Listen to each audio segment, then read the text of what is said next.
Hi, it's great to see everybody. A few weeks back, President Kim asked if I'd be willing to present one of our online programs, and I told her I'd be happy to offer some thoughts about the pace of change we're experiencing and a few suggestions for dealing with it. If you have comments, questions, or especially if you have suggestions of your own for dealing with change, type them into the chat button at the bottom of the window. No need to wait until the video is over. So here goes. I'm a huge fan of musical theater. Among my favorites is Fiddler on the Roof, the story of Tevye, a dairyman who lived with his wife and 3 daughters in Anatevka, a small Jewish village far out on the Russian steppes circa 1906. As Tevye is introducing us to Anatevka and its inhabitants, he tells us with confidence, born of experience, that nothing ever changes in Anatevka, and in that place and time, it was absolutely true. People were born, lived a precarious existence, never traveled far from home, then left the world pretty much as they found it. Tevye goes on to sing, it's a musical after all, about the importance of tradition in helping the denizens of the village understand who they are and what's expected of them. The story tells how change comes to his family. First, as his oldest daughter refuses to marry the man chosen for her. Then her wedding is disrupted by the Russian pogrom. And finally, when the pogrom forces them to flee the village, his youngest daughter follows her husband, going off to join the Bolsheviks. Wow. 0 to light speed in just 10 short years. We empathize. We get tears in our eyes. Change is hard. We feel it and we know it. We've seen a lot of change in the past 2 decades. In 2001, we survived the terrorist attacks of 9/11. In 2007, the Great Recession imperiled our economy. The sluggish climb out of that chasm morphed into one of the longest periods of economic growth in our nation's history. All that came to a crashing halt 2 months ago as a global pandemic once again compelled us all toward dramatic change. The tsunamis of change accompanying those milestone events grabbed our attention, briefly obscuring the torrential river of change in which we swim every day. It's grueling, often exhausting, yet we risk being swept away if we stop swimming for even a moment. Change is hard, and it's getting harder. The pace of change, the current in that river, is accelerating, and it's accelerating dramatically. It's a cliche to say that humans, especially older folks like me, are uncomfortable with change, even resistant to it. We all know people in that category. We may even feel a twinge of self-reproach when we catch ourselves grousing about some new innovation. Relax, you're not alone. Change may be an inexorable aspect of our 21st century lives, but the kind of change I'm talking about is really a new phenomenon for humans. Our species first appeared on this planet about 200,000 years ago. For 99.9% of that time, the river of change was a stagnant mud puddle. As we learned from Tevye, there really was no discernible change in the course of a normal lifetime. People didn't wake up one morning and say, "Oh look, we're having a renaissance. I'm so glad those dark ages are finally over." Yes, there were milestone events, a war or a foreign invasion, a plague or a famine, but eventually things got back to normal, meaning folks experienced little or no change in their daily lives. And when change did occur, they complained. That's nothing new. One of my favorite examples comes from the book of Exodus. Soon after Moses led the Israelites out of captivity, folks started grumbling. "If only we had died as slaves in Egypt," they said. "There we sat around pots of meat and ate all the food we wanted. But you have brought us out into this desert to starve to death." That's right. They were actually fondly recalling their time as slaves. Change really is hard. Let me illustrate the slow pace of change with another example. 20 years ago, at the turn of the millennium, a bunch of certified smart people like Stephen Hawking and Bill Gates were asked to name the most influential person of the previous 1,000 years. They selected Johannes Gutenberg, who was born around 1400 and died in 1468. A long life in medieval Europe, where life expectancy was about 31 years. When I was teaching, I enjoyed asking my students what Gutenberg was famous for. They'd invariably respond, inventing the printing press, which was understandable because that's what we've been taught. But the screw-type printing press using carved wooden blocks was developed in China in the 8th century and was well known in Europe 700 years later when Gutenberg arrived on the scene. His big innovation was reusable, movable type, which made possible the publication of books and newspapers. Most of us have heard of and maybe even seen one of the famous Gutenberg Bibles. A milestone change, right? Well, not exactly. It was more than 3 centuries after Gutenberg's innovation before printed books became generally available in Europe. Such was the pace of change. Fast forward to today. The laser printer was invented in 1969 by Gary Starkweather. Remember him? He worked at Xerox.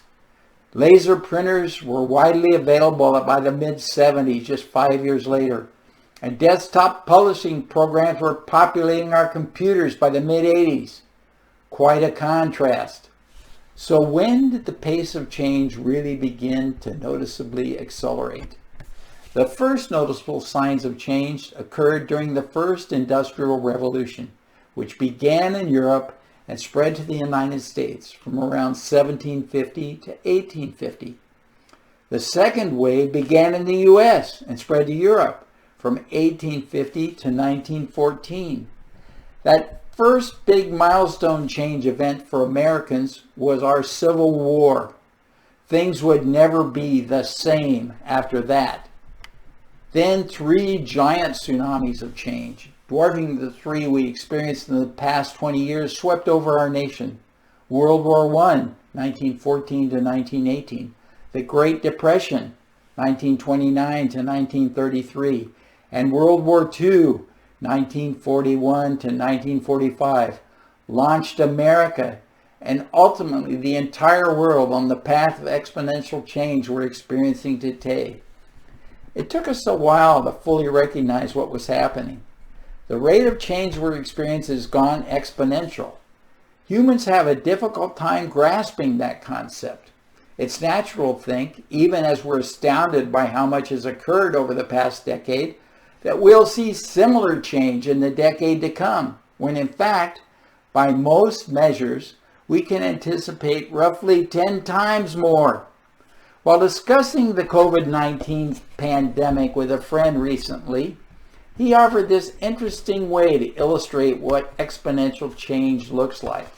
Suppose into this little box we place a tiny tribble of some sort. All we know about them is that they replicate themselves every minute, and that in precisely 1 hour our box will be full of tribbles. The question is, when is the box half full? How long do we have before we need another box? The answer, of course, is 1 minute. Because if the box will be full after 60 minutes, it will be half full after 59 minutes. So it took an hour to fill that first box. How long will it take to fill the second box? That's right, just 1 minute. Now we need 2 more boxes. A minute later, we'll need 4. A minute after that, we'll need 8. After 10 minutes, we'll already have 1,024 boxes full of tribbles, and we haven't stopped them yet. When we put the first tribble in the box, we had an hour to react. I sure hope we were building boxes, maybe even bigger boxes, and working on ways to slow down the tribble multiplication process. It's easy to see how an exponential rate of change can overwhelm us. It's difficult to keep up and almost impossible to stay ahead of the curve. Fortunately, figuratively speaking, from an historical perspective, We're still in the first hour of that exponential change curve. We still have time to react, but the clock is ticking, and there is less and less room for error. The challenges posed by global climate change, nuclear proliferation, and global pandemics should alert us all to the very real possibility that we could screw this up and bring our species' relatively short time on the planet to an abrupt and unhappy conclusion. The accelerating pace of change is so new for us, we've had no time to genetically adapt, and we won't have the thousands of years required for a meaningful mutation to manifest itself. So we can't count on nature to save us. Which brings us to Charles Darwin. I bring him up because it's common to encapsulate Darwin's theory of evolution as survival of the fittest. That phrase was actually coined by Herbert Spencer, an English sociologist and philosopher who was a contemporary and an admirer of Darwin. What Darwin posited was natural selection, where certain mutations were preferred because they were best suited or most useful. That distinction is important because some folks see survival of the fittest as suggesting it's the tough people who will survive. Darwin would disagree. He'd say the survivors will be those who prove most adaptable to change. As our soldiers and Marines like to say, improvise, adapt, overcome. I've spent far too long telling you stuff you already know. Hopefully, I presented it in a way that helped you think differently about the challenge presented by an exponential rate of change. I promise to offer a few suggestions for dealing with that challenge, so here we go. Were I in my classroom or in front of a live audience, at this point I'd probably present a multiple choice question like this. How long do you think it will take to get back to normal once the current COVID-19 crisis is in the rearview mirror? 6 months? That's A. B. 1 year. C. 2 years or more. Or D. Never. We'll have an entirely new definition for normal when this crisis is over. When I asked that question after 9/11, the majority answered 6 months or 1 year. With that experience so fresh in our minds, I anticipate most of you would now choose D. We know normal now is nothing like normal pre-9/11, and things will never be the same again once this crisis passes. That's lesson 1. Look ahead, don't look back. From my vantage point, a lot of the inconvenient and costly stuff we've been doing post 9/11 is designed for the past, not the future. We know the world has changed a lot since 2001. Our approach to combating terrorism hasn't kept pace. As a result, the next attack will likely catch us off guard, just like 9/11 and just like COVID-19. Lesson 2, ancient Chinese wisdom. Focus on the opportunities, not the problems. Easy to say, apparently difficult to do in the midst of a global pandemic. But I promise you, folks like Warren Buffett are doing exactly that. They don't lack empathy for the suffering or generosity toward those in need, but they recognize the sun will rise tomorrow on a whole new world of opportunities, and they're more focused on shaping the future than solving problems. Lesson 3, and I don't need to tell you this, change is stressful. Find as many possible ways as you can to reduce stress.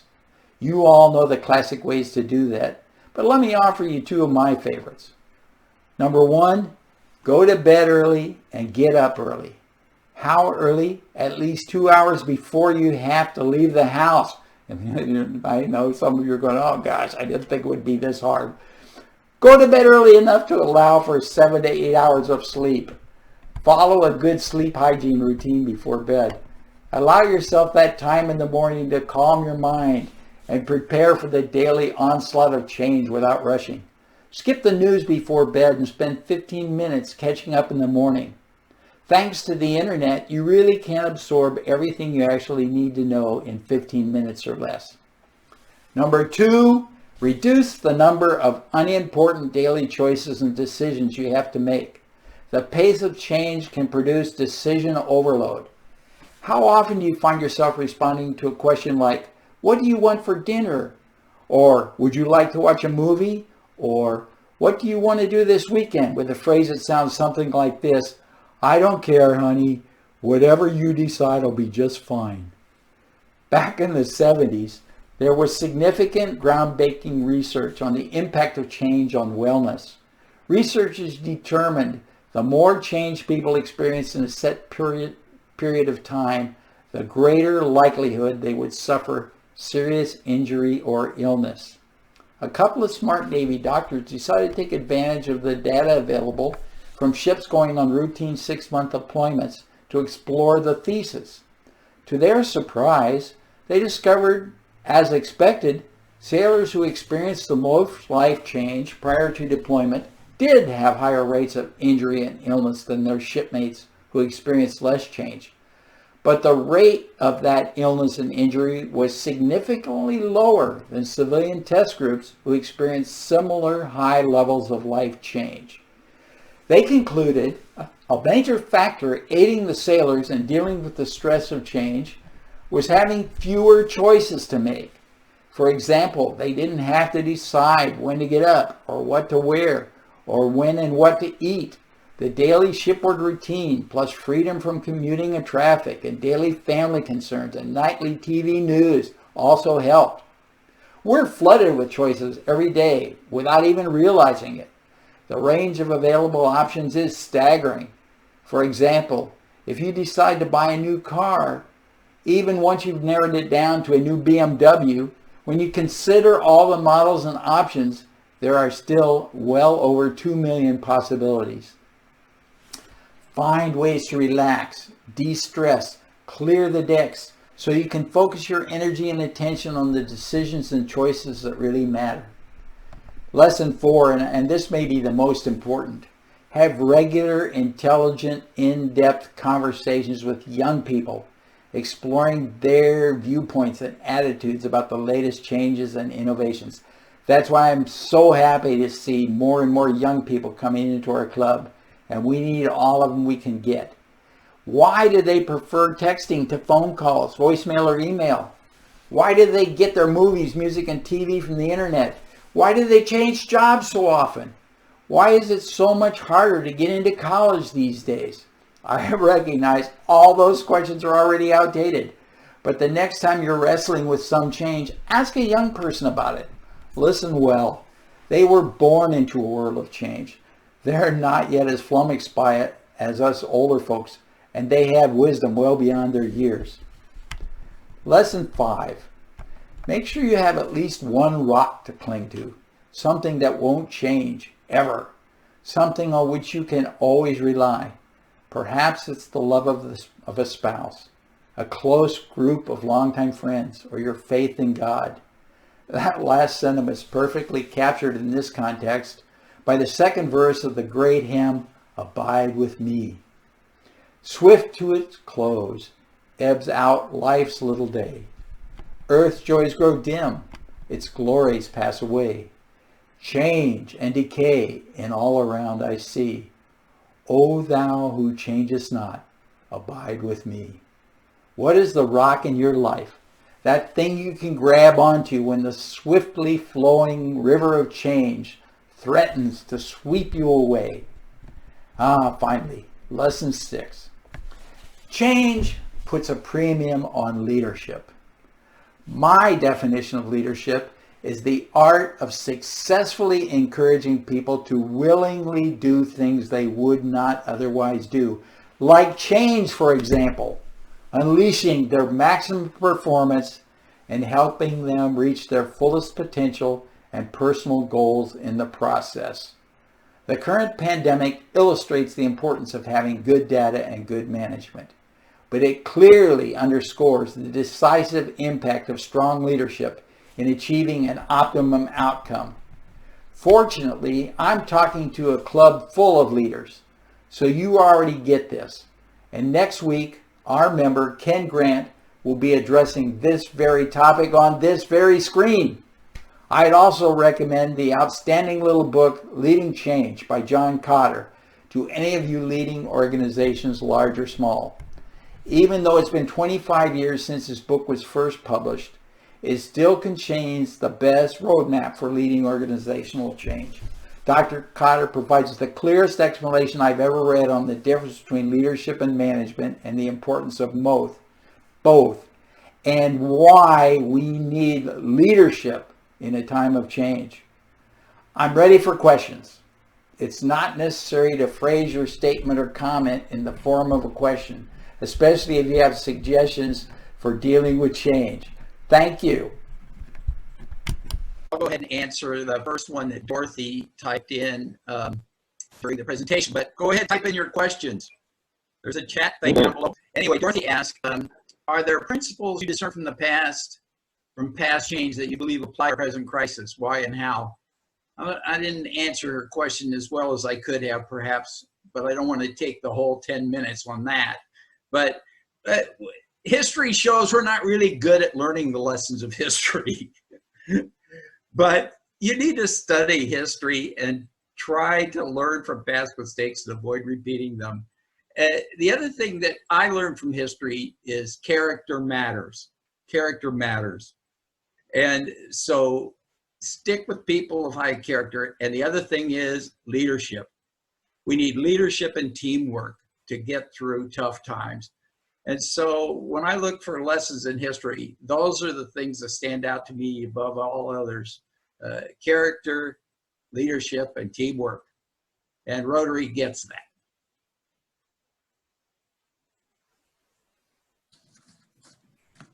All right, anyone else have questions for Bill? Jim Moore mentioned playing for change. If some of you have never seen some of the phenomenal playing for change videos on YouTube, I really encourage you to do that.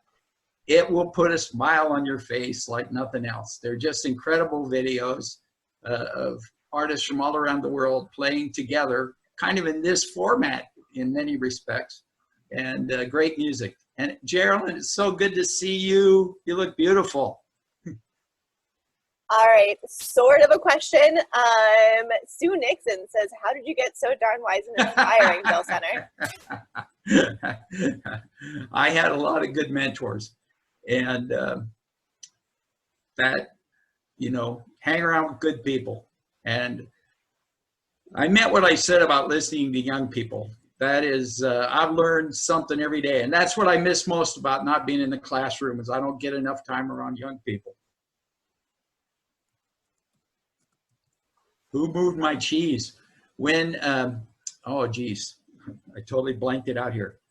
One of our past presidents, he handed out the Who Moved My Cheese book to all of the leadership team during his year. Carl, do you remember who that was?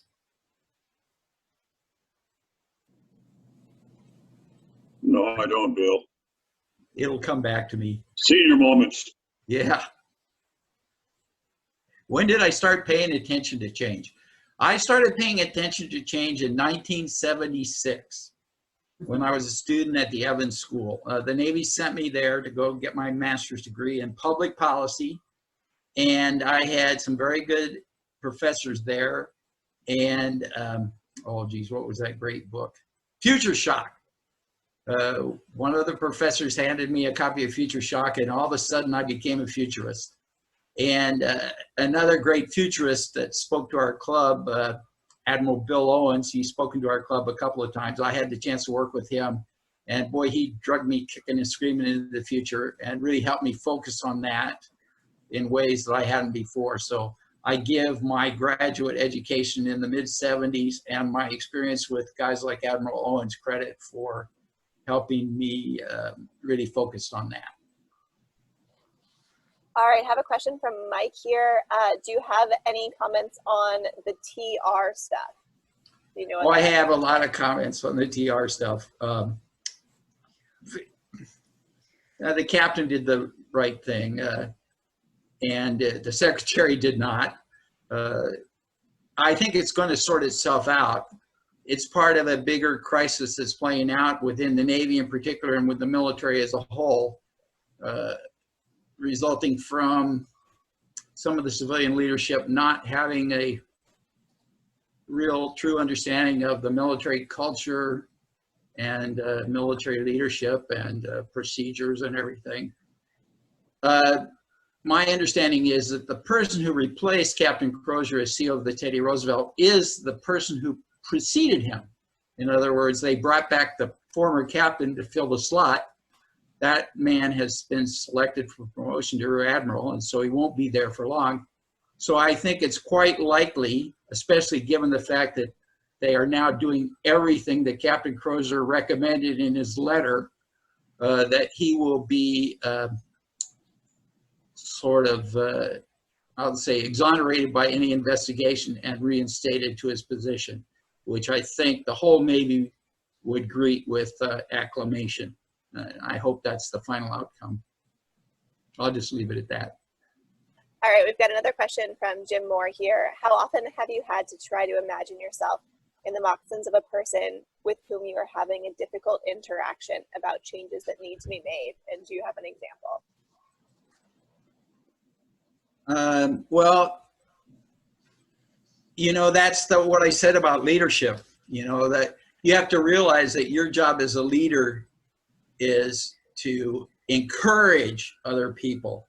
And if you keep the focus on that you're trying to encourage them to accomplish things that they don't think they can accomplish, like change, that to me is the secret. So I don't necessarily think of it in terms of thinking of myself in being in their moccasins. I think it more in terms of helping them really understand what they're capable of and helping them get there. All right, we're a little over time, so let's do one more question here from Roberta. She says that our club survey recently showed that members are not very amenable to changes in meetings. Do you have any comments on that? That's interesting. I remember, I think it was, is it Corinne Kavanaugh? What's her first name? Is it Corinne? Corinne. She called me on the phone and we did a little survey like that. And she seemed astounded by my answers. I guess she didn't know me very well before that. I guess I was a little more amenable to change than some other folks.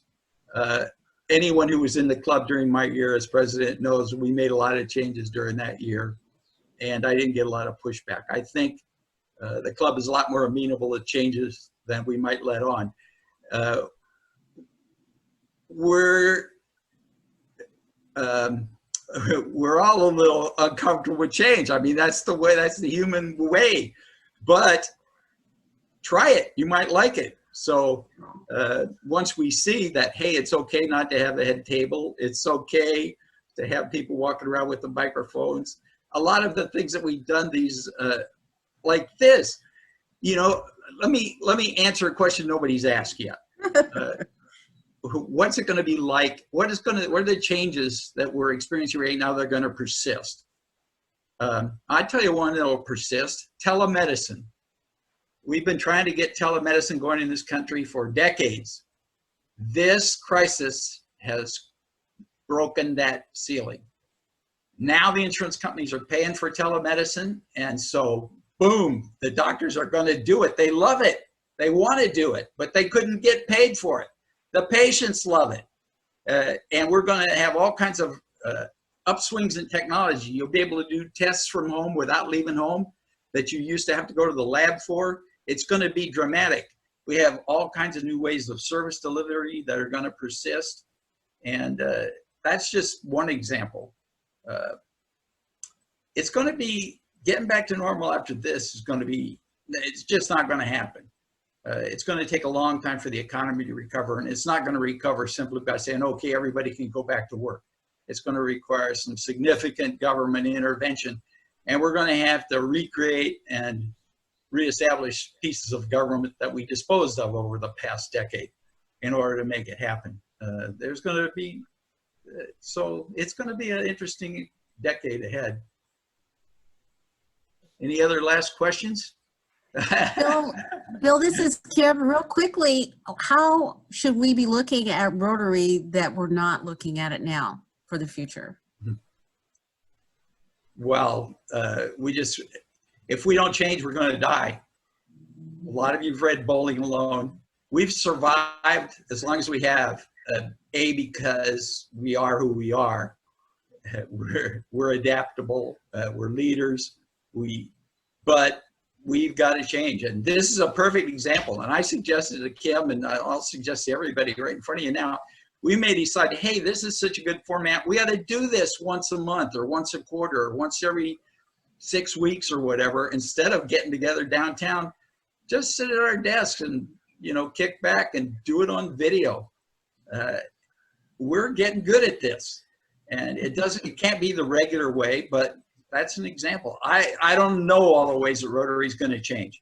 And maybe if we do video meetings, maybe they don't have to be at noon on Wednesday. Maybe they could be in the evening. Maybe they could be first thing in the morning. Who knows?